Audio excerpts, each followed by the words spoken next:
of Pakistan by Stanley Wolpert.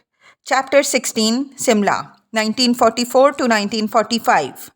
As late as October 1944, Wavell found it difficult to believe that Jinnah, who, whatever his faults, is a highly intelligent man, is sincere about the two nations theory. Pakistan seemed so nebulous, unwieldy, and impractical a proposal that the Viceroy had almost as much trouble as did Gandhi in taking Jinnah's advocacy of it seriously. To take only one example, Wavell noted in his letters to Emory, the northeastern Muslim state would amount to very little without Calcutta. But Calcutta is in a main Hindu city. Jinnah, it seemed, was arguing for something which he has not worked out. As for Emory, reflecting Churchill's feeling, he feared any new attempt to wade into the old bog. Sir Francis Moody, home member of the Viceroy's Executive Council, met with Jinnah in New Delhi on November 24, 1944, with the Viceroy's permission, and found him friendly and talkative. Jinnah said the Muslims would never accept the Cripps procedure for settling the new constitution. He showed no special hostility to a representative conference sponsored by the government and said that he was, as in 1940, prepared to take part in a coalition government at the center. He did not go into details about the relative strengths of Hindus and Muslims, but made it clear that to him the Mahasabha and the Congress were the same.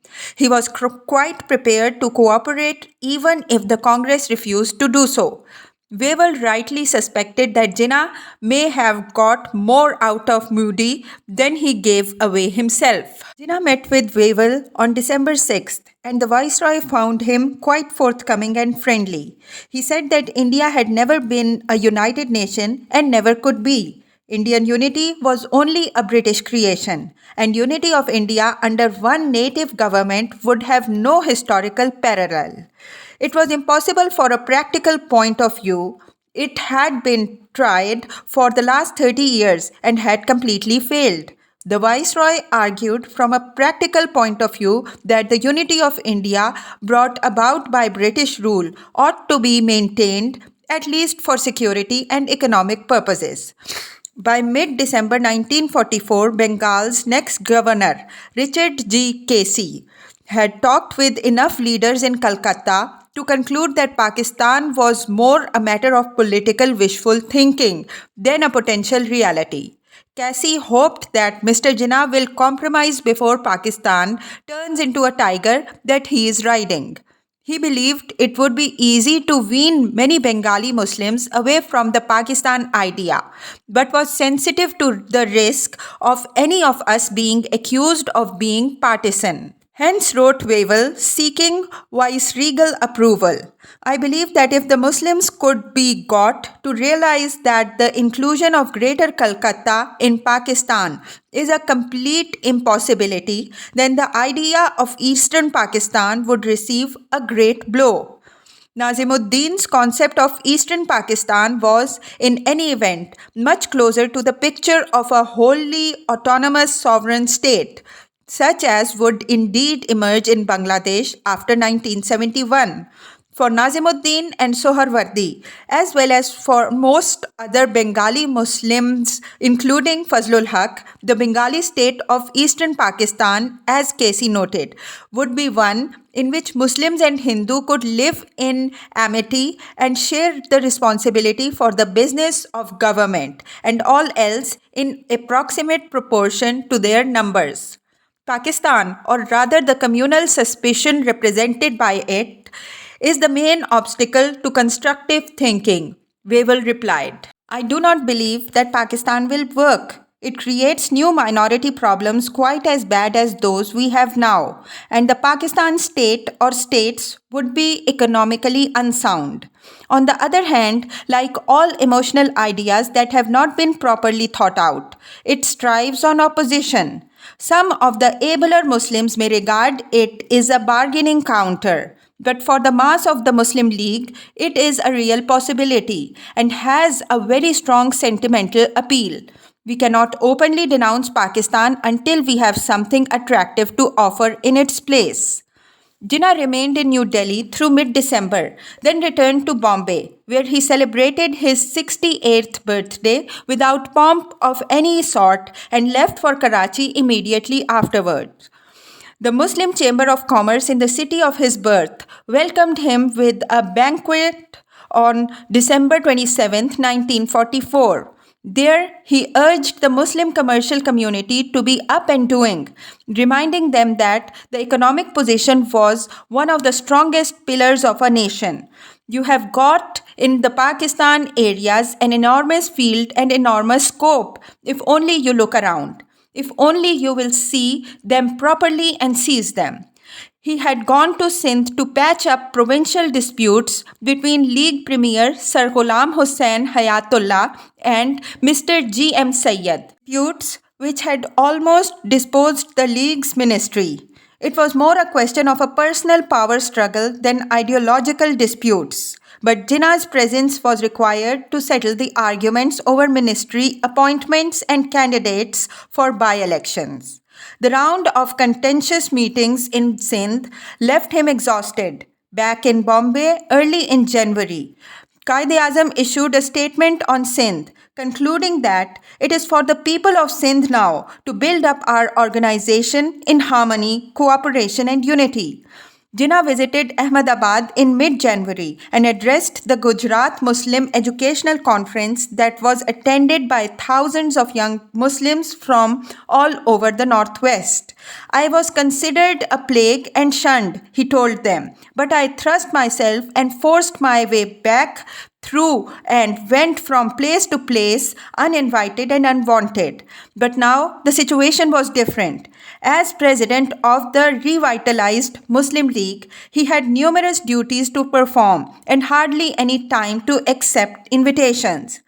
We have reached a stage when we must direct and galvanize our forces for the purpose of some constructive scheme for the educational, social, and economic uplift of our people.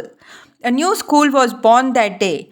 Jinnah noted that education is a matter of life and death of our nation. A month's tour, even in India's best weather, left him limp, feverish, and too weak to attend the scheduled League Council meeting that was to have been held in New Delhi late in February. He was obliged to cancel all commitments throughout February and March, including a scheduled meeting with Wavell, and retreated behind the walls of his Malabar Hill state, seeing no one and accepting no calls. The Viceroy was told he has touch of pleurisy and may be laid up for some time. By the end of March, he was still dictating short letters such as this.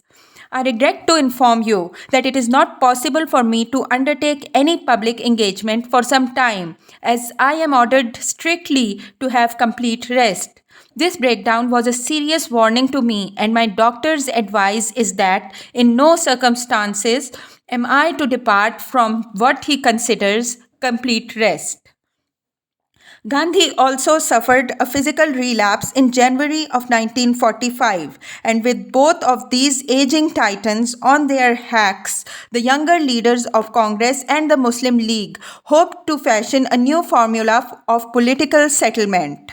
Bhulabhai Desai, the adroit Congress leader in the Central Legislative Assembly, and Liaquat Ali Khan supposedly agreed upon that formula for an interim government at center, whereby the League and Congress would each choose and control 40% of the cabinet and leave the remaining 20% for Sikhs and untouchables to share, while the Viceroy and his Commander-in-Chief would remain British.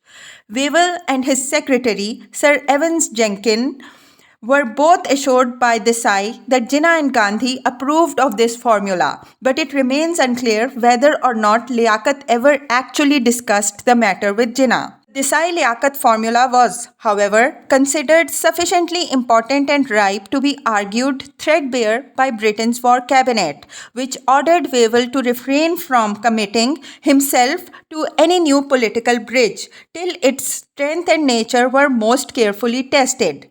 Wavell was invited home for direct consultations with the cabinet, and Jinnah was reported to have said he knew nothing of Desai's scheme. Before the end of January, in fact, Jinnah notified the Associated Press that there is absolutely no foundation for connecting my name with talks which may have taken place between Nawabzada Liaquat Ali Khan and Mr. Bhulabhai Desai. Desai persisted nonetheless in stating privately that he could guarantee the participation of Jinnah in his scheme if the government accepted it, and quoted an old Gujarati proverb to the effect that Jinnah might grumble about the food but would eat it. While Wavell, Emery, and the cabinet fiddled, Bengal and India continued to burn from famine, war, and bureaucratic incompetence that raged unabated across the land. Governor Casey noted most clearly the failure of the British administration in his March 1st, 1945 letter to the Viceroy, concluding that, in Bengal at least, after a century and a half of British rule, we can point to no achievement worth the name in any direction. British administration has been run on the minimum possible expenditure of public monies, very low taxation, and no expenditure of loan monies for the developmental purposes. The result has been a pinchbeck policy, under which the resources and potentialities of Bengal have not been developed. A suffocating system of red tape has throttled initiative and has created in the minds of the services from whom plans ought to have been forthcoming a sense of frustration and stultification. Despite the urgency and wisdom of Casey's criticism, nothing was done about the problems he noted. Wavell never so much as answered his letter. Before the end of March, Nazimuddin's ministry lost a vote of confidence in Calcutta, and Casey took direct control over the province under Section 93 of the Government of India Act of 1935.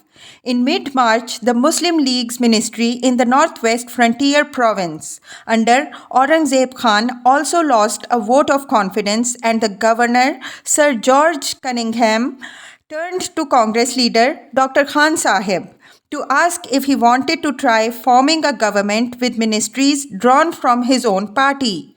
A scaled letter was reportedly sent by Gandhi from his Wardha ashram to the frontier, apparently instructing Khan Sahib to accept the governor's invitation. For the first time in over 5 years, after all, the Congress ministries had resigned in 1939.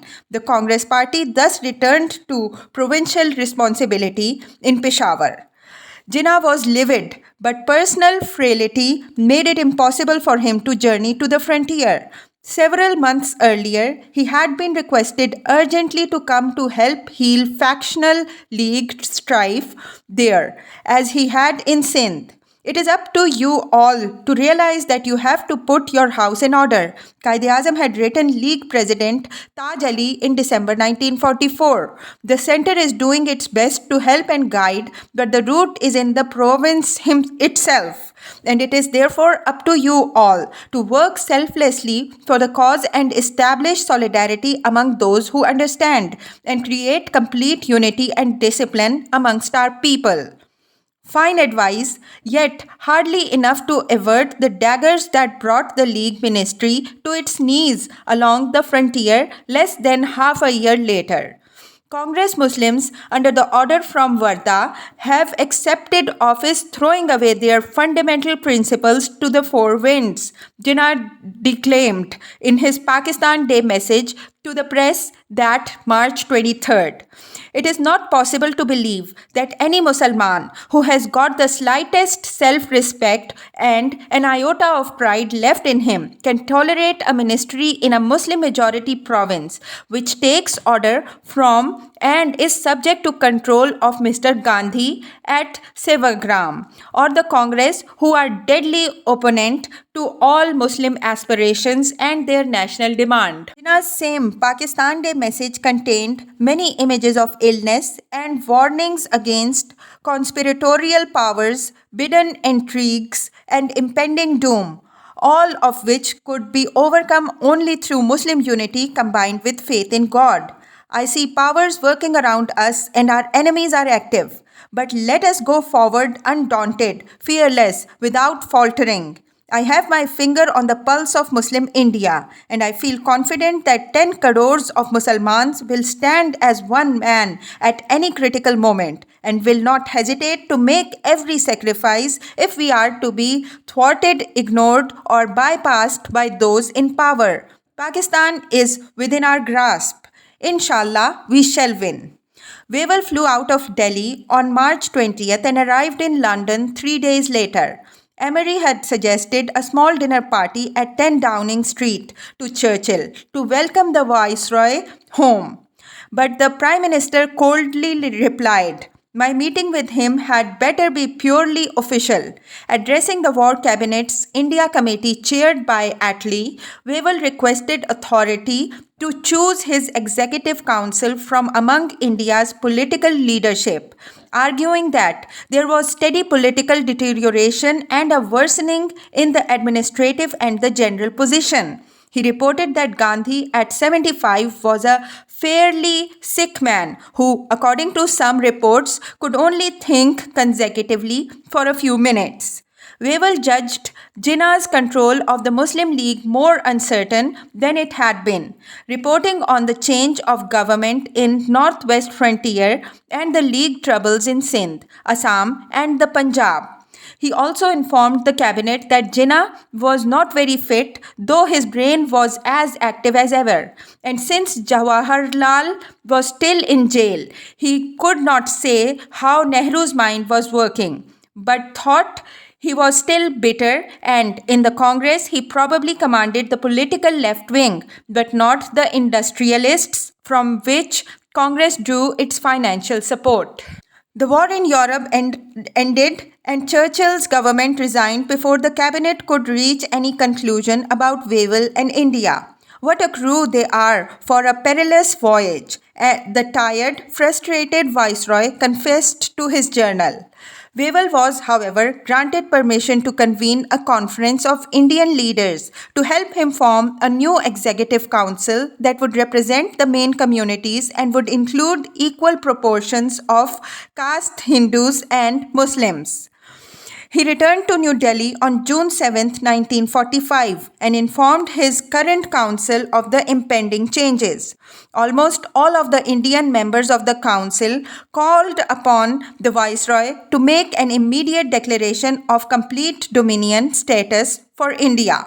This is not an attempt to obtain or impose a constitutional settlement, the viceroy announced in his New Delhi broadcast on June 14th. His Majesty's government had hoped that the leaders of the Indian parties would agree amongst themselves on a settlement of the communal issue, which is the main stumbling block.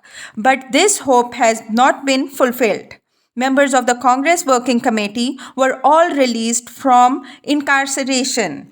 In a press statement on the forthcoming conference, Gandhi called the term caste Hindus offensive, inaccurate, and opposed to the modern tendency in Hinduism to abolish all caste distinctions.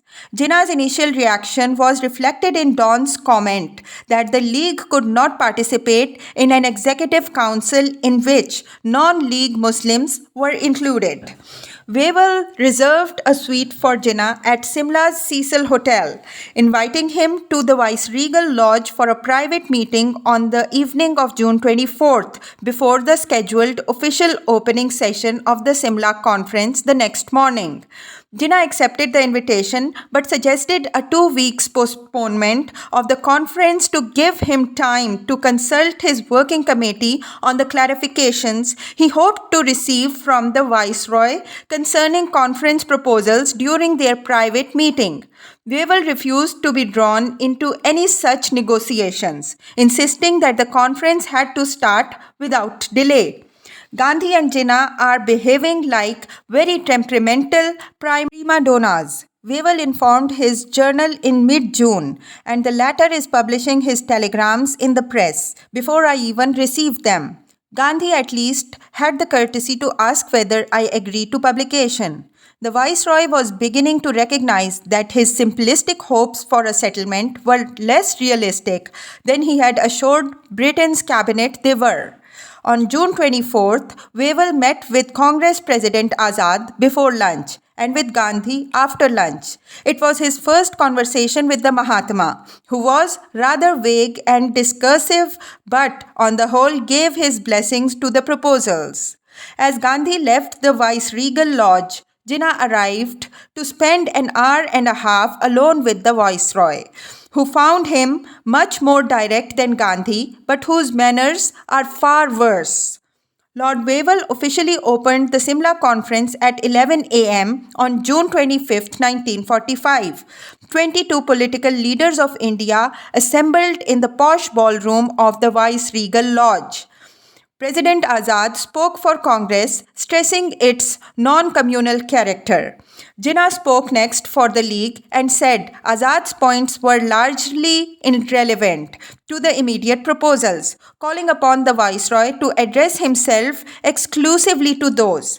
On the nature of the Congress party, I said that there was nothing in the proposals to brand it as a communal organization, Wavell reported to Emery. Jinnah interjected here that Congress represented only Hindus, a statement to which Khan Sahib took vehement objection. I remarked that Congress represented its members and both Congress and Jinnah accepted this. Jinnah asked to speak again before that first meeting adjourned, insisting that League would not agree to any constitution except on the fundamental principle of Pakistan. The League might well claim, he argued, immediate concession of Pakistan as a prior condition to any cooperation. Yet he was willing to participate in this sort of conference, thanks to his faith in the Viceroy's sincerity and his belief that the British government and people really wish to give a fair deal to British India. Wavell felt much relieved and concluded that night that his conference has got away to a reasonably good start.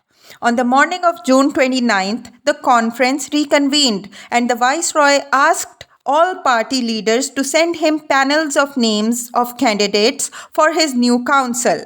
Azad readily agreed, but Jinnah refused, arguing that he could not submit any list before consulting his working committee, and so the conference adjourned until July 14th. Wavell spent an hour and a half arguing with Jinnah on the evening of July 8th, which left us where we began, he reported. He was obviously in a high state of nervous tension and said to me more than once, I am at the end of my tether. He also said, I ask you not to wreck the League. He is obviously in great difficulties, but they are largely of his own making by his arrogance and intransigence. He fears now to be made the scapegoat for the failure of the conference, and yet will not give up anything of his claim to represent all Muslims. At the end of their meeting, Jinnah still refused to hand over a list of candidates that Wavell had requested for his council, but left himself a loophole by requesting a letter from the Viceroy spelling out precisely what it was he wanted. That letter came the next day, and Jinnah placed it before his working committee on July 9, 1945.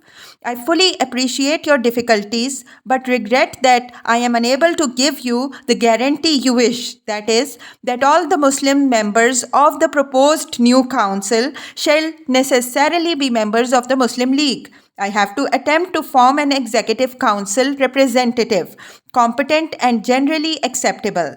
It will help me greatly if you will let me have names. I asked for 8, but will certainly accept 5 if you do not wish to send more. The committee, after giving its very careful consideration to the matter, Jinnah replied the same day, desires me to state that it regrets very much to note that Your Excellency is not able to give the assurance that all the Muslim members of the proposed Executive Council will be selected from the Muslim League.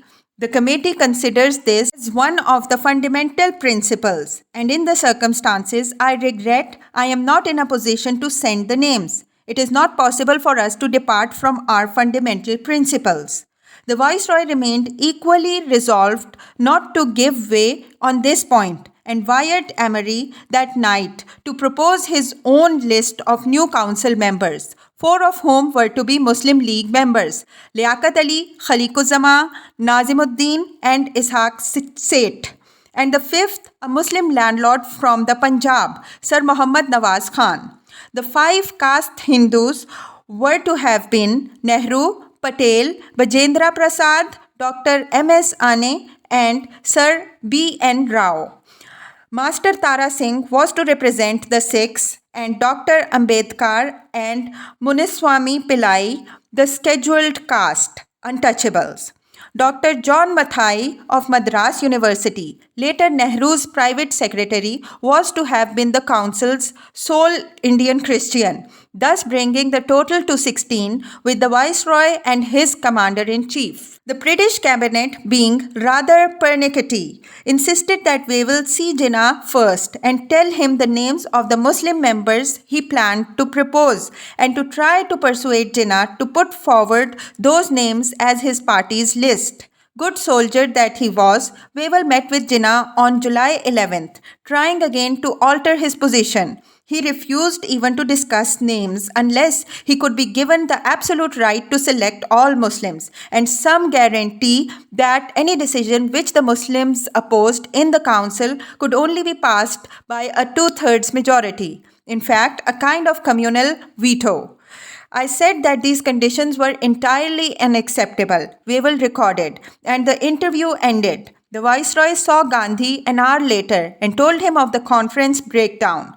Gandhi took the news calmly but said that HMG would have to decide sooner or later to accept the Hindus or the Muslim point of view, since they were irreconcilable. The utter failure of Wavell's Simla conference served only to underscore the intensity of communal distrust that remained India's key political problem. Many British officials expected that this failure would weaken Jinnah's power over the League, but his presidential position seemed instead to grow stronger as the demand for Pakistan gained credence amongst Muslims across the land. At the closing session of the conference on July 14th, Jinnah stated that Pakistan and United India were diametrically opposed to each other. Muslims of India were determined to have Pakistan. So my efforts to bring better understanding between the parties have failed and have shown how wide is the gulf, noted the wary Wavell. Whether I have done more good or harm by trying, only time will show. He thought Jinnah made a tactical blunder in not bringing the matter to an issue, and his final assessment of the Quaid-e-Azam was narrow and arrogant, actuated mainly by fear and distrust of the Congress, constitutionally incapable of friendly cooperation with the other party. Emery shrewdly reminded Wavell that thanks to Simla, the Congress leaders had once again been brought right up against the fact that it is the Muslim League anti, not you or I who stand in the way of their aspirations. They must now either acquiesce in Pakistan or realize that they have somehow or other to win over Muslim support against Jinnah, and that a mere facade of tame Congress Muslims does not help them. The Secretary of State suggested holding elections that winter and argued that it by no means follows that Jinnah will sweep the board in the Muslim provinces. On the other hand, if he really does, then his claim that the Muslim members should all be members of the League could not so well be resisted. Emery himself had, however, just fought and lost his last election campaign. Britain's post-war Labour landslide brought Attlee and his party to power with a resounding majority of 200 in the House of Commons. When the Viceroy learned that his new master in Whitehall was to be Lord Lawrence, 1871 to 1961, his initial reaction was to fear he may have fixed and old-fashioned idea derived mainly from Congress contacts. That very day, in early August of 1945, however, a more awesome explosion of Hiroshima inaugurated an age that was to accelerate the pace of history, bringing World War II to an end within the week and hustling the British Raj out of its deep ruts of stately bureaucratic stagnation.